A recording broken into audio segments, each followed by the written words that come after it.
देखिए, आप लोग का आज भारत के मैप पढ़ाएंगे, ठीक है। ये हमारा भारत है।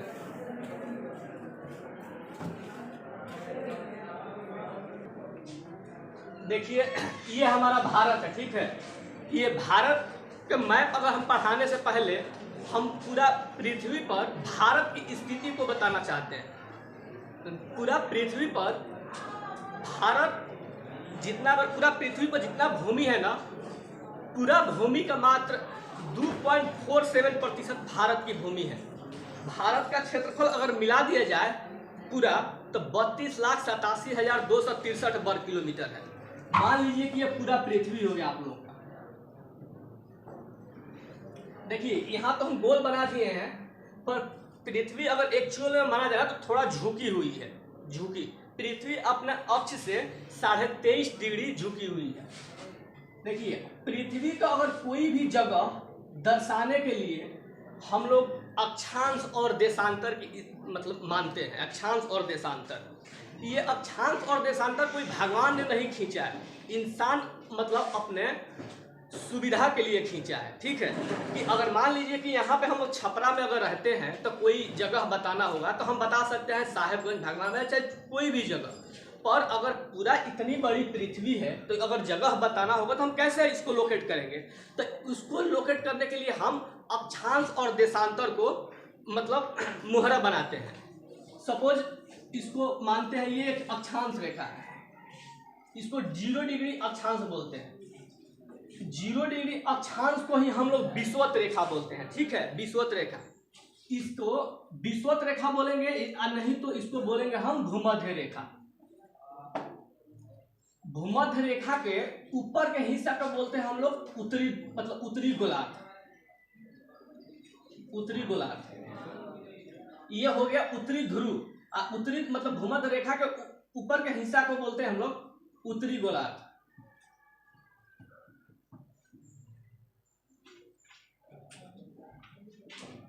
अब भूमध्य रेखा के नीचे को हिस्सा को बोलते हैं दक्षिणी गोलार्ध, ठीक है।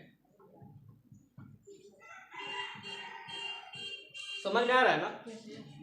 उत्तरी गोलार्ध के मुख्य यहाँ के हिस्सा को बोलते हैं हम लोग उत्तरी ध्रुव, ठीक है। और नीचे वाला हिस्सा को बोलते हैं हम लोग दक्षिणी ध्रुव। हम मेन हमारा पर्पस है आप लोगों का भारत का स्थिति बताने के लिए कि भारत,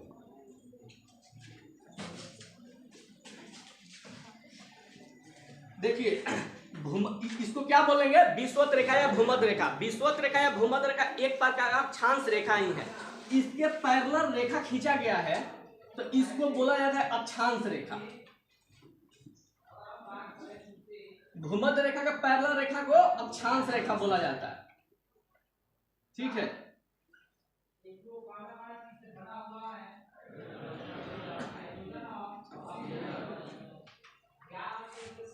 भूमध्य रेखा का पैरेलल रेखा अक्षांश रेखा बोला जाता है। देखिए, इसको बोला जाता है देशांतर रेखा।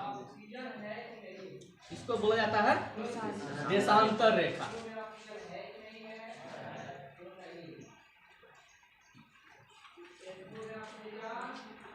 यहाँ पे जो मिडिल वाला बोला रेखा है ना, इसको 0 डिग्री देशांतर बोला जाता है।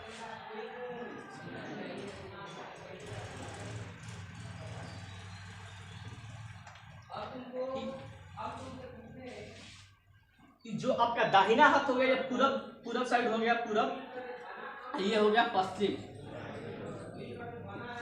ठीक है। आप अगर देखेंगे तो भारत अपना मतलब पूरा विश्व के मैप में यहीं पे होगा, यहीं पे भारत होगा। ये अपना यहाँ पूरा विश्व के मैप में भारत है। हम लोग का मेन मतलब पर्पस है भारत पढ़ने के लिए, भारत का मैप। तो हम पूरा विश्व के पूरा ग्लोब पर भारत की स्थिति को बता रहे हैं। अगर भारत की स्थिति माना जाए तो 8 डिग्री 4 मिनट उत्तरी अक्षांश। उत्तरी अक्षांश इसलिए बोल रहे हैं कि ये विषुवत रेखा से उत्तर में है। उत्तर में पड़ रहा है कि दक्षिण में पड़ रहा है? उत्तर में पड़ रहा है ना। तो 4 डिग्री 8 मिनट उत्तरी अक्षांश से 37 डिग्री 6 मिनट उत्तरी अक्षांश, फिर 68 डिग्री 7 मिनट पूर्वी देशांतर। देखिए, यहाँ से पूर्वी देशांतर पड़ रहा है, उसके बाद इधर पश्चिमी देशांतर हुआ। तो 68°7' पूर्वी देशांतर है, 97°25' पूर्वी देशांतर। ये अपना भारत की स्थिति है। पूरा पृथ्वी में अगर समय हर देश जो भी भूमि होगा तो कहीं ना कहीं उसका अक्षांश देशांतर में उसका स्थिति होगा कि नहीं होगा। तो हर देश अपना अपना अक्षांश देशांतर में जो अपना पड़ता है वो अपना याद रखते हैं। मान लीजिए कि हमारा घर कहाँ है तो हमें, आपका घर कहाँ है वो आपको याद होगा, आपका घर तो हमें याद नहीं है। वैसे अपना देश है तो अपना देश मतलब हम लोग का अपना अक्षांश देशांतर, हम लोग का स्थिति जो पड़ता है वो याद है। क्योंकि पूरा पृथ्वी के भूमि का मात्र 2.47% भारत की भूमि है। मात्र 2 इतना छोटा भूमि है भारत की। तो जबकि क्षेत्रफल की दृष्टि से भारत अगर 7वां नंबर पे आता है, 1 नंबर पे कौन सा देश आता है? रूस आता है 1 नंबर पे। भारत 32,87,263 वर्ग किलोमीटर में इसका क्षेत्रफल फैला हुआ है। ठीक है, देखिए ये भूमध्य रेखा है, इस पे सूर्य लंबवत चमकता है। ठीक है, भूमध्य रेखा से 23.5 हम उत्तर में जाएंगे, उत्तर में 23.5 उत्तर में जाएंगे तो यहाँ से कर्क रेखा गुजरती है। कौन सी रेखा गुजरती है? कर्क रेखा गुजरती है। और यहाँ से 23.5 हम दक्षिणी गोलार्ध में जाएंगे तो कौन सी रेखा गुजरती है? मकर रेखा गुजरती है। मकर रेखा गुजरती है। इसी कर्क रेखा और विषुवत रेखा और मकर रेखा के बीच सूर्य घूमते रहता है। इसके बाद अगर सूर्य में कोई रोशनी पड़ती है ना तो वो तिरछी पड़ती है। ठीक है, यहाँ पे सूर्य का गर्मी इतना ज्यादा पड़ता है कि जो जो देश भूमध्य रेखा पे आते हैं वहां पे क्या होता है कि वहां के लोग काले काले होते हैं। जो भी देश भूमध्य रेखा पे आएंगे वहां के लोग क्या होगा? काले काले होते हैं। तो देखिए मात्र ये 876 किलोमीटर दूर है यहाँ से यहाँ तक। अपना भारत के दक्षिणतम छोर से मतलब भूमध्य रेखा के बीच की दूरी मात्र 800 कितना है? 76 किलोमीटर दूर है। तो अपना जाएंगे तो दक्षिण भारत जाएंगे तो देखेंगे दक्षिण भारत के लोग काले काले होते हैं क्योंकि उधर ठंडा पड़ता ही नहीं है। हम लोग जिस जगह पे रहते हैं, बिहार, यूपी, ये सब जो दिल्ली वगैरह पड़ता है, ये लगभग एक ही अक्षांश से पड़ जाता है। यहाँ आपका बिहार पड़ेगा यहाँ तो दिल्ली ऐसे मानेंगे तो लगभग एक ही अक्षांश से पड़ जाता है। तो यहाँ का तापमान साल में 3 बार बदलते रहता है। गर्मी वैसे ही पड़ता है, ठंडा वैसे ही पड़ता है और बरसात भी वैसे ही होता है। तो क्या है ना कि यहाँ से मात्र 876 किलोमीटर दूर है। तो अब देखेंगे कर्क रेखा जो भारत के 8 राज्यों से होके गुजरती है। ये अपना कर्क रेखा भारत के लगभग बीचों बीच से काट देती है। तो कर्क रेखा आप लोग अगर भारत के मैप में देखेंगे तो कर्क रेखा देखेंगे कि 23.5 देखिएगा, ये 23.5 उत्तरी अक्षांश, ये भारत का मैप है। हम इस मैप को यहाँ पे लगा दिए तो आप लोग इस मैप को भारत की स्थिति हम यहाँ बताना चाहेंगे। तो आप लोग देखेंगे तो देखेंगे कि 23.5 उत्तरी अक्षांश से कर्क रेखा भारत के 8 राज्यों से होकर गुजरती है। 1 नंबर में गुजरात आता है। गुजरात राज्य से कर्क रेखा होकर गुजरती है। देखिए गुजरात में फिर राजस्थान में ये थोड़ा प्रवेश करेगा, राजस्थान में थोड़ा सा प्रवेश करेगा, लेकिन थोड़ा सा राजस्थान काटती है। उसके बाद मध्य प्रदेश को लगभग बीचों बीच से काट देती है। देखिए गुजरात, राजस्थान, मध्य प्रदेश, उसके बाद छत्तीसगढ़ में घुसती है ये कर्क रेखा। छत्तीसगढ़ के बाद झारखंड, उसके बाद पश्चिम बंगाल, उसके बाद त्रिपुरा, उसके बाद मिजोरम। बांग्लादेश को भी काटती है पर बांग्लादेश दूसरा देश है। देखिए बांग्लादेश क्या है ना, बांग्लादेश ये पूरा बंगाल था, पूरा बंगाल था। जब अपना देश 1947 में जब आजाद हुआ ना, आजाद हुआ अपना देश, तो क्या हुआ कि भारत मतलब हिंदू, देखिए 1947 में अपना जब देश आजाद हुआ तो सारे लोग आजादी का जश्न मना रहे थे। पर कुछ ऐसा जगह था ना जहां हिंदू मुसलमान में भयानक युद्ध चल रहा था, जैसे बंगाल हिंदू मुसलमान एक दूसरे का गला काट रहे थे। बाद में चल के ये जब भारत बटा 2 हिस्सों में तो ये भी एक पाकिस्तान बना और ये भी एक पाकिस्तान बना। तो इस पाकिस्तान को पूर्वी पाकिस्तान कह दिया गया और इस पाकिस्तान को पश्चिमी पाकिस्तान कह दिया गया।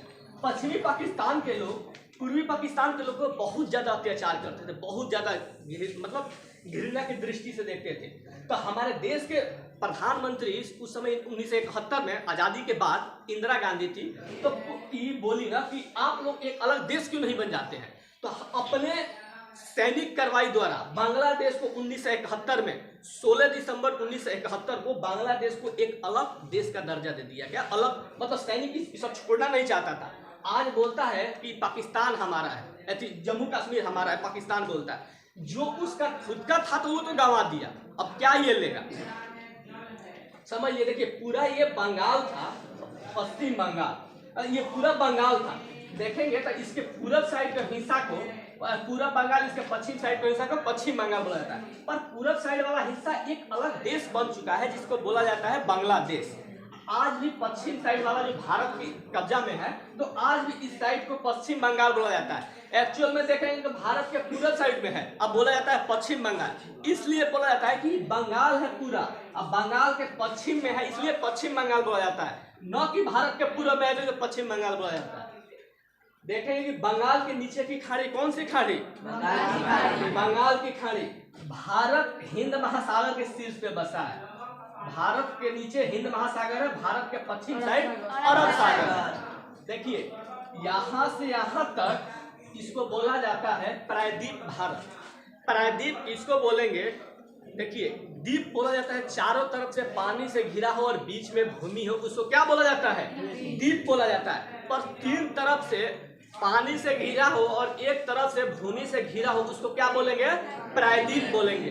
अपना दक्षिण भारत को प्रायद्वीप भारत बोला जाता है। देखेंगे एक तरफ बंगाल की खाड़ी से घिरा है, एक तरफ अरब सागर से घिरा है और मतलब नीचे तरफ ये हिंद महासागर से घिरा हुआ है। इसलिए इसको बोला जाता है प्रायद्वीप भारत। ठीक है, यहाँ से यहाँ तक ये देखिए ये नीला नीला दिखाया गया है, पेंट नहीं किया गया, ये सारा पानी है। ठीक है, ऊपर देखेंगे तो व्हाइट दिखाया गया है, ये सारे मतलब भूमि है। इधर लद्दाख में, कश्मीर में चले जाएंगे, हिमाचल में, ये सारे पहाड़ी इलाका है। अपना पूर्वोत्तर क्षेत्र में चले जाएंगे तो ये भी पहाड़ी इलाके हैं। यहाँ से यहाँ तक की भूमि अपना ये तटीय क्षेत्र बोला जाता है। तटीय क्षेत्र भारत के 6100 किलोमीटर है, 6100 किलोमीटर, बहुत ज्यादा। यहाँ पे हमारी नेवी नौसेना तैनात है। कोई समुद्र के रास्ते कोई 26/11/2008 में जैसे अजमल कसाफ ने पाकिस्तान से थ्रू आके हमला कर दिया था, ये मुंबई में घुसा था, फिर मतलब सीरियल बम ब्लास्ट किया था। ताज होटल, छत्रपति शिवाजी टर्मिनल, वहाँ पे जाके फिर रेलवे स्टेशन, फिर ट्रामा हॉस्पिटल, बहुत जगह एक ही जगह पर 2008 में बम ब्लास्ट हुआ था। तो वैसा हरकत न करे कोई आतंकवादी, कोई देश हमारा दुश्मन, इसलिए हमारी नेवी तैनात रहती है, कोई पानी के रास्ता न है। देखेंगे तो बॉर्डर सिक्योरिटी फोर्स, ये सब हमारे आर्मी वगैरह इधर तैनात रहते हैं। इसके ये प्रायद्वीप भारत है ना, प्रायद्वीप भारत 6100 किलोमीटर है। आज जबकि अगर मिला देंगे भूमि वाला हम लोग का ये सीमा, तो 15,200 किलोमीटर भूमि वाला सीमा है। आप लोग देखेंगे कि यहाँ पे छोटा सा दिखाया गया है, यहाँ पे ये है लक्षद्वीप, भारत का एक केंद्र शासित प्रदेश है। आप लोग देखेंगे तो यहाँ पे है अंडमान एंड निकोबार, ये एक भारत का ही हिस्सा है। ये मतलब ये टापू है, ये भारत का ही हिस्सा है। यहाँ पे एक प्रसिद्ध जेल है सेलुलर जेल, जो अंग्रेजों के जमाने में जो लोग क्रांति करते थे ना कि हमें आज़ादी चाहिए, अंग्रेज सब पकड़ता था और ले जाके यहाँ पे छोड़ देता था। यहाँ इसी को यहाँ पे काला पानी की सजा दिया जाता था अंग्रेजों के जमाने में। काला पानी की सजा दिया जाता था अंग्रेजों के जमाने में। काला पानी की सजा मतलब होता है ना कि चारों तरफ आप समुद्र से घिरे हुए हैं और एक चारों तरफ पानी है, अब फिर भी आप एक एक बूंद पानी के लिए तरस के मर जाएंगे, क्योंकि ये सारे पानी खारा है, नमकीन है, जो आप पी नहीं सकते हैं। ठीक है, तो अब हम लोग पूरा भारत के राज्य के एक एक करके देखेंगे। देखिए ये है हमारा जम्मू कश्मीर पूरा था, पूरा ये था, क्या था? जम्मू कश्मीर था। जब 2019 में 370 हटा तो हमारा एक अलग मैप, मतलब भारतीय सर्वेक्षण विभाग ने अलग मैप तैयार किया भारत का। देखिए जो आप लोगों के जिन लोगों के पास 2019 से पहले का मैप होगा तो जम्मू कश्मीर कुछ यहाँ पूरा जम्मू कश्मीर दिखाया होगा। पर जम्मू कश्मीर आज देखेंगे तो मतलब बहुत बड़ा हिस्सा लद्दाख में चला गया है और कुछ हिस्सा सिमट कर रह गया जम्मू कश्मीर में। तो ये 2019 से पहले भारत में 29 राज्य और मतलब 7 केंद्र शासित प्रदेश हुआ करते थे, अब हो गया है 28 राज्य, क्योंकि एक जम्मू कश्मीर जो राज्य था ना तो वो मतलब कट के, और जम्मू कश्मीर राज्य क्या हुआ कि वो 370 जब हटा तो वो कट के 2 केंद्र शासित प्रदेश से बट गया और यहाँ पे 28 राज्य हो गए। और यहाँ पे देखेंगे तो दादर नगर हवेली और दमन दीव पड़ता है। तो यहाँ पे क्या है ना कि दादर नगर हवेली और दमन दीव अलग अलग 2 केंद्र शासित प्रदेश हुआ करते थे। अब इसको क्या किया गया है ना कि अब दोनों को एक कर दिया गया है और इसका राजधानी दमन कर दिया गया है। तो यहाँ पे क्या है कि ये लद्दाख हो गया और ये जम्मू कश्मीर हो गया। देखेंगे ना तो यहाँ पे यहाँ के कुछ हिस्से ये पाकिस्तान ने कब्जा कर रखा है सन 1948 में। क्या है कि एक पाकिस्तान की जम्मू कश्मीर की एक अलग कहानी है। जब अपना देश 1947 में जब अलग हुआ तो क्या हुआ कि ये यहाँ के एक राजा था हरि सिंह, उसका कहना था ना कि हम अपना एक अलग देश बनाएंगे। हमारे देखेंगे कि जो स्टैच्यू ऑफ यूनिटी बना है सरदार वल्लभ भाई पटेल की, ये प्रतिमा बनी है कहाँ, गुजरात में बनी है। तो वो सरदार वल्लभ भाई पटेल क्या था कि उस समय क्या है कि भारत जब आज़ाद हुआ था, भारत छोटे छोटे खंडों में तभी बटा हुआ था। तो भारत को मतलब एकीकृत करने में सरदार वल्लभ भाई पटेल को बहुत बड़ा योगदान था। तो जाके हरि सिंह से मिले और बोले कि तुम भारत में मिल जाओ। तो हरि सिंह बोला कि नहीं, हम भारत में नहीं मिलेंगे, ना ही पाकिस्तान में मिलेंगे। जैसे क्या हुआ कि पाकिस्तान 2 अलग हिस्सों में, भारत और पाकिस्तान कट के बट गया था, तो पाकिस्तान इधर चला गया था, भारत अपने इतना में रह गया था। तो ये बोला कि हरि सिंह बोला कि नहीं मिलेंगे हम। तो वो अपना अलग, तो ठीक है मत मिलो, पर अगर जब भी भविष्य में कभी जरूरत पड़े तो हमें याद करना, जरूर हम मदद करेंगे। तो पंडित जवाहरलाल नेहरू उस समय हमारे देश के यहाँ के प्राइम मिनिस्टर थे। तो क्या हुआ कि पाकिस्तान कमजोर देखा ना, तो यहाँ पे पाकिस्तान हमला कर दिया जम्मू कश्मीर की, जबरदस्ती कब्जा कर ले हम ये कश्मीर पे। तो हरि सिंह दौड़े दौड़े ना दिल्ली आया, पंडित जवाहरलाल नेहरू से बोला कि सरकार हमको हेल्प करिए अपने मतलब आर्मी के थ्रू, हमने तो पाकिस्तान तो हमको गुलाम बना लेगा पूरा। तो सरदार मतलब पंडित जवाहरलाल नेहरू बोले कि ठीक है अभी हम आर्मी को भेज रहे हैं। सरदार वल्लभ भाई पटेल बोले ना कि नहीं, इसको रोकिए, बोलिए कि पहले तू भारत में मिल रहा है कि नहीं। तो वो बेचारा असमंजस में फंस गया। तो बोले ठीक है मिलेंगे हम, पर हमारा भी एक शर्त रहेगा कि भारत का कोई संविधान जम्मू कश्मीर में लागू ही नहीं होगा। अपना जब संविधान लिखा जा रहा था अनुच्छेद 370 में ये लिखवा दिया कौन, हरि सिंह। अब उसके बाद यहाँ पे क्या था ना कि यहाँ पे भारत का संविधान जम्मू कश्मीर में लागू ही नहीं होता था। अब बल्कि हमारे जब बीजेपी की सरकार आई तो 2019 में इसको 370 को खत्म कर दिया गया है और इसको क्या किया गया है कि 2 केंद्र शासित प्रदेश बना दिया गया है। एक मतलब लद्दाख हो गया और एक का जम्मू कश्मीर हो गया। देखिए जम्मू कश्मीर से थोड़ा नीचे आएंगे तो ये हिमाचल प्रदेश, यहाँ हिमाचल प्रदेश मतलब अपने खूबसूरती के लिए बहुत ज्यादा चर्चित है। यहाँ लोग शिमला, धर्मशाला, देखें ये धर्मशाला है मतलब कुल्लू, यहाँ पे लोग घूमने के लिए जाते हैं। बहुत ऐसा जाएंगे देखने में लगे कि हम मतलब कि यूरोप महाद्वीप के कंट्री में घूम रहे हैं, ऐसे यहाँ नज़ारा मतलब कि देखने के लिए। यहाँ पे हिमाचल प्रदेश के जो सेब है ना वहाँ बहुत ज़्यादा चर्चित है हिमाचल प्रदेश। देखिए हिमाचल प्रदेश से थोड़ा नीचे आएंगे तो ये है पंजाब। पंजाब है ना, पंजाब इसको इसलिए बोला जाता है कि ये 5 नदियों की भूमि पर बसा है। 5 नदियों की भूमि के मतलब इसके बीच द्वार पे बसा है। देखिए झेलम, चिनाब, सतलज, रावी, ब्यास, 5 नदी हैं। झेलम, चिनाब, सतलज, रावी, ब्यास। ऊपर से ये तिब्बत के मानसरोवर झील से निकल के आती है सिंधु नदी और ये आके अरब सागर में गिर जाती है। इसी सिंधु नदी के ये सारे नदी आगे चल के इसी में मिल जाती है। जो नदी आगे चल के मिल जाती है ना, जिस नदी में उसकी सहायक नदी बोली जाती है। जैसे गंगा नदी ग्लेशियर मतलब कि ये गंगोत्री हिमनद उत्तराखंड से निकल के आती है और ये हमारे बंगाल के खाड़ी में गिर जाती है, तो उसको इसकी सबसे बड़ी सहायक नदी है यमुना नदी। तो क्या है कि गंगा नदी लास्ट जो देखिए जो नदी अगर लास्ट जाके या तो अरब सागर में गिरेगी और नहीं तो बंगाल की खाड़ी में गिरेगी, तो अगर उसमें गिरती है तो वही नदी पूर्ण रूप से नदी है, और नहीं तो अगर किसी दूसरे नदी में मिल जाती है तो उस नदी को सहायक नदी बोला जाता है।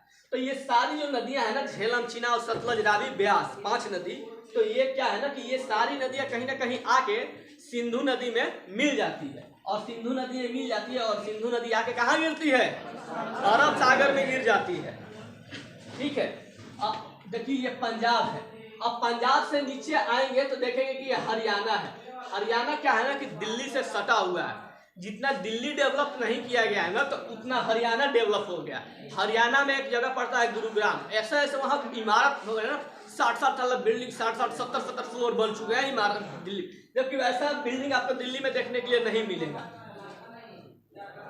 देखेंगे तो ये है अपना उत्तराखंड। उत्तराखंड में क्या है ना कि हिंदू धर्मों का बहुत बड़ा वहां पे तीर्थ स्थल है, जैसे बद्रीनाथ, अलकनंदा, भागीरथी। आप लोग देखेंगे कि एक बार क्या आया था ना कि 2013 में यहाँ पे एक मतलब ये फंसा था, बादल फटा था। वहां पे एक पिक्चर बना था सुशांत सिंह राजपूत का, पिक्चर देखेंगे तो कौन सा पिक्चर बना था वो? केदारनाथ हिंदू धर्म में बहुत बड़ा मतलब तीर्थ स्थल है। यहाँ पे उत्तराखंड में पड़ता है। ये भी बहुत पहाड़ी इलाका है जो केदारनाथ पिक्चर बना था, तो ये यहीं पे टोटल यहाँ पर शूट हुआ था। उससे नीचे आएंगे तो देखेंगे कि ये उत्तर प्रदेश है। भारत की बहुत बड़ी जनसंख्या है उत्तर प्रदेश में। भारत का अगर राजनीति माना जाता है ना, तो भारत की राजनीति का रीढ़ माना जाता है उत्तर प्रदेश को, क्योंकि देखिए पूरा भारत में संसद की अगर सीट है ना तो 545 गो सीट है, जिसमें से 80 गो सीट सिर्फ उत्तर प्रदेश के लोकसभा की सीट उत्तर प्रदेश के पास है। अगर आप 200 मतलब 545 के आधा कितना हो रहा है? 273 हो रहा है। 272 544 के आधा हो गया। आप अगर 273 को संसद के आप अपना बहुमत मतलब जुगाड़ कर लेते हैं, बहुमत अपने आप ला लेते हैं, तो आप क्या हो जाएंगे, मतलब कि आप भी प्रधानमंत्री बन सकते हैं। पर आपका उम्र मिनिमम 25 साल होना चाहिए। 25 साल से अगर आप एक भी दिन कम रहेंगे तो प्रधानमंत्री नहीं बन सकते हैं। 25 साल उम्र प्रधानमंत्री का होता है। तो देखिए आप यहाँ पे 80 गो लोकसभा की सीट है। यहाँ पे जो मतलब कि कहना है कि मान लीजिए 272-73 में से 80 गो लोकसभा की सीट ये अकेले उत्तर प्रदेश रखता है। ये बहुत बड़ा क्षेत्रफल है। क्षेत्रफल में तो एक्चुअल में क्या है ना कि ये राजस्थान पड़ता है। देखेंगे पीला वाला ये क्षेत्र है, ये बहुत बड़ा है। पर यहाँ पे मरुस्थल है, एक भारत का सबसे बड़ा मरुस्थल है वो थार मरुस्थल, जो राजस्थान में ही पड़ता है। तो मरुस्थल में तो कोई रहेगा नहीं। मरुस्थल में पानी के बूंद बूंद के लिए इंसान तरस जाता है, या पानी पीने के लिए नहीं मिलेगा तो क्या कपड़ा धोएगा, नहाएगा क्या? जो हम लोग पानी ऐसे वेस्ट की तरह बहा देते हैं ना, कहीं कहीं भारत में ऐसा जगह है ना कि एक एक बूंद पानी के लिए इंसान तरस के रह जाता है। ये अपना तटवर्ती क्षेत्र में भी जो ये पानी से पूरा घिरा हुआ है, पर फिर भी पानी के लोग इधर तरसते हैं। ये क्या है कि उत्तर प्रदेश अपना देखेंगे, ये है बिहार। ठीक है, बिहार है अपना। बिहार से अगर आएंगे थोड़ा तो देखेंगे ये पश्चिम बंगाल है। हम अभी बताए ना कि जब भारत बटा था तो 2 हिस्सों में कट के बटा हुआ था। एक मतलब ये पूरा बंगाल था, तो जब भारत बटा, ये मतलब पश्चिमी पाकिस्तान, ये पूर्वी पाकिस्तान, तो ये पूर्वी पाकिस्तान बन गया बांग्लादेश। बांग्लादेश भी 2 हिस्सों में कटा था, एक पश्चिम साइड वाला पश्चिम बंगाल, पूरब साइड वाला पूरा बंगाल। तो पूरा बंगाल आज बांग्लादेश हो गया है, पश्चिम बंगाल क्या हो गया है, ये भारत के हिस्सा में है। तो आज ये पश्चिम बंगाल। आज देखेंगे तो पश्चिम बंगाल से थोड़ा ऊपर देखेंगे तो ये है सिक्किम। ये कौन है? सिक्किम। ये बहुत छोटा सा राज्य है, मात्र यहाँ एगो लोकसभा की सीटें हैं, एगो बहुत छोटा राज्य है यहाँ। देखिए यहाँ पे क्या है ना कि देखेंगे कि ये है अपना नेपाल। ये नेपाल देश है। नेपाल एक ऐसा देश है जो आज़ादी दिवस कभी नहीं मनाता है। आज़ादी दिवस वो मनाते हैं ना जो देश कभी ना कभी किसी ना किसी का गुलाम हुआ। जो गुलाम होगा तो वही ना इंसान आज़ाद होगा। जो गुलाम ही नहीं हुआ है कभी, वो क्या आज़ाद होगा? नेपाल में देखेंगे पूरी तरह पहाड़ी इलाका है। नेपाल पूरा पहाड़ है। भूटान है। देखिए नेपाल से हमारा रिश्ता बहुत अच्छा है। ये है भूटान। भूटान एक लैंडलॉक कंट्री है। लैंडलॉक कंट्री इसको बोला जाता है जो कहीं समुद्र से न लगता। समुद्र से ये कहीं नहीं लगता। भूटान मतलब भूटान और भारत का रिश्ता बहुत अच्छा है। हालांकि आप नेपाल से भी बहुत अच्छा रिश्ता है। नेपाल जाएंगे तो कोई पासपोर्ट कोई वीजा की जरूरत नहीं है, आप ऐसे डायरेक्ट नेपाल जाएंगे, नेपाल से आ सकते हैं। ठीक है, भूटान, भूटान से देखेंगे ये नीचे है असम। देखिए असम और पहले मेघालय, असम के नीचे देखेंगे मेघालय। पहले मेघालय एक ही था पर उसके कट के अलग अलग हो गया। मेघालय में एक जगह है जहां वर्षा बहुत ज्यादा होता है। कोई बता सकता है कौन सा जगह है? मासिनराम मेघालय। 1100 सेंटीमीटर से अधिक वर्षा होता है यहाँ पे। अभी देखेंगे धूप निकला है, थोड़ी देर बाद देखेंगे बादल आया, वर्षा हो गया, फिर धूप निकल गया। बहुत ज्यादा वर्षा होता है मेघालय में। मेघालय बहुत ज्यादा वर्षा होने के लिए बहुत ज्यादा चर्चित है। वैसे यहाँ पे देखिए वो अनारस वगैरह होता है तो मेघालय में सब बहुत ज्यादा स्तर पे होता है। यहाँ पे एक पहाड़ी है, बहुत ज्यादा पूछता है बार बार, मतलब गारो खासी जयंतिया पहाड़ियां हैं, यहाँ मेघालय में पड़ता है। देखिए मेघालय असम से थोड़ा ऊपर देखेंगे तो ये अरुणाचल प्रदेश है। अरुणाचल प्रदेश के ऊपर चाइना पड़ जाता है। ये टोटल चीन है, ये चाइना, ये टोटल चीन है। चीन में पता है, चीन को बोलता है ना कि ये मतलब चीन अरुणाचल प्रदेश को बोलता है हमारा है। ये अपना तिब्बत है, ये तिब्बत। 1959 ईस्वी के पहले यहाँ का शासक दलाई लामा हुआ करते थे। जब 1959 ईस्वी में दलाई लामा भारत में, चाइना ने तिब्बत पे कब्जा कर लिया और दलाई लामा को यहाँ से छोड़ के तिब्बत भागना पड़ा। आज तिब्बत चाइना के कब्जे में है। किसके कब्जे में है? तिब्बत, चाइना। और पता है ये तिब्बत को चाइना हथेली बोलता है। और पता है, और यहाँ पे मान लीजिए कि ये अक्साई चीन, देखिए जम्मू कश्मीर के हिस्सा मात्र 10% हिस्सा को क्या मतलब चाइना ने भी कब्जा कर रखा है। जम्मू कश्मीर के 10% हिस्सा को, जिसको बोलता है अक्साई चीन बोला जाता है। देखिए यहाँ पे एक तिब्बत को हथेली बोलता है और यहाँ हथेली के जो 5 फिंगर बोलता है चाइना। देखिए इसको बोलता है 1 फिंगर, 2 फिंगर, 3, और भूटान 4, अरुणाचल प्रदेश 5। ये बोलता है कि तिब्बत हमारा है और ये बाकी 4 को 5 को ये हमारे 5 फिंगर्स है। तो ये 5 और बोलता है कि अरुणाचल प्रदेश। देखिए भारत में पता है क्या, भारत और चाइना से अरुणाचल प्रदेश के लिए हमेशा विवाद चलते रहता है। देखिए चाइना की पॉलिसी क्या है ना, कि चाइना की पॉलिसी है कि जो अगर कब्जा कर लिया तो उसकी वो कभी बात नहीं करेगा, वो दूसरा भूमि आपका कब्जा करना चाहेगा। क्योंकि आप सपोज मान लीजिए कि आपसे 100 रुपया कर्जा ले लेते हैं, सपोज 100 रुपया कर्जा ले लेते हैं, तो हमको तो आप एक निश्चित समय के बाद 100 रुपया लौटाना होगा ना। तो क्या होगा ना कि आपको चाइना के पॉलिसी के हिसाब से चाइना बोलता है पता है क्या, कि मान लीजिए कि वो तो ले लिया कर्जा, उसके बाद क्या हो रहा है, क्या है ना कि बार बार आप हमसे मिलेंगे ना तो पता है आपसे क्या बोलेंगे कि हमारा 1000 रुपये कर्जा नहीं दोगे, 1000 रुपये कर्जा नहीं दोगे 1000 रुपये मेरा कर्जा। पर उस 100 रुपये का बात नहीं हम करेंगे कि जो हम आपसे पहले लिए हैं, बल्कि हम 1000 रुपया और आपके ऊपर दबदारी रखेंगे कि आप हमको ही दो 1000 रुपये। इसके लिए फिर बाद में आगे चल के पंचायत बैठ जाएगी, नहीं दोगे तो ठीक है जाओ मत दो, मेरा 1000 रुपये मत दो, रख लो राजा हो जाओ। अरे वो तो हम पहले 100 रुपया लिए, उस पर तो बात ही नहीं कर रहे, और ये उल्टा उस पर 1000 रुपये की दबेदारी रख रहे हैं आपके ऊपर। यही चाइना की पॉलिसी है। देखिए यहाँ पे भारत के हिस्सा अक्साई चीन है, यहाँ पे कब्जा करके रखा है, इस पे तो कभी बात ही नहीं करता है चाइना। जो भारत का हिस्सा अक्साई चीन जो ये मतलब 10% हिस्सा को बार बार बोलता है अरुणाचल प्रदेश मेरा है, जबकि अरुणाचल प्रदेश क्या भारत का एक हिस्सा है। देखिए अरुणाचल प्रदेश से अगर थोड़ा नीचे आएंगे तो ये है नागालैंड। नागालैंड एक भारत का हिस्सा, बहुत छोटा राज्य है। 2011 के जनगणना जब हुआ था, हर 10 साल पे जनगणना होता है, जब 2011 के जब जनगणना हुआ था तब मात्र एक ऐसा इकलौता राज्य मतलब नागालैंड था ना, यहाँ की जो जनगणना देखने मतलब कम हुआ था, घटी हुई मिली थी। बाकी सब जगह के मतलब कुछ ना कुछ बढ़ी हुई मिली थी, पर नागालैंड की जनसंख्या कम। देखिए यहाँ से थोड़ा नीचे आएंगे तो मणिपुर राज्य है। मणिपुर, देखिए मणिपुर की मतलब खेल को, मणिपुर पूर्वोत्तर राज्य में मणिपुर एक ऐसा राज्य है ना कि खेल को वहाँ बहुत ज़्यादा बढ़ावा दिया जाता है। आज वहाँ के जो CM हैं वो मतलब खेल को मतलब वहाँ के विधानसभा उद्योग का दर्जा दे चुका है। मणिपुर ऐसा राज्य है। देखिए मीराबाई चानू है ना, मीराबाई चानू के नाम वाली जो भारोत्तोलन में टोक्यो ओलंपिक में हिस्सा ली थी, मतलब भाग ली थी मीराबाई, ये अपना मणिपुर से ही आती है। मणिपुर से थोड़ा आएंगे देखेंगे तो मिजोरम।